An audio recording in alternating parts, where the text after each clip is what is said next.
তো গাইজ আমরা কিন্তু রেডি হয়ে গেছি। তো আমরা কিন্তু এখন যাব গঙ্গা পুজোর মেলা দেখতে। আর এই যে সাথে কিন্তু আমার ভাগ্নেও আছে আর অন্তরাও আছে। তো আমরা যাচ্ছি এখন মেলা দেখতে। তো আমরা কিন্তু চলে এসেছি গঙ্গা মেলায়। আর এই যে সামনে দেখতেই পাচ্ছ গঙ্গা ঠাকুর। তো আমরা কিন্তু সন্ধ্যার দিকে গেছিলাম, তো সেই জন্য কিন্তু এই যে আরতি হচ্ছে। তারপরে আমরা একটু গঙ্গা ঠাকুরটা ভালো করে দেখে নিয়ে ছবি তুলে তারপরে মেলার ভিতর চলে গেলাম। আর মেলার ভিতর দেখো কত দোকান বসেছে। তারপরে সেখান থেকে চলে গেলাম আরেকটা ঠাকুর দেখার জন্য।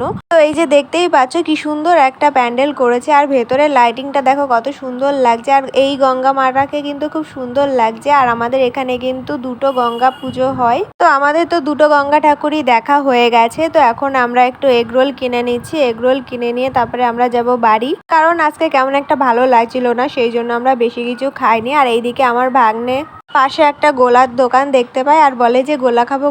তারপরে ওকে গোলা কিনেই দিতে হয়, নাই তো বলছিল আমি বাড়ি যাব না।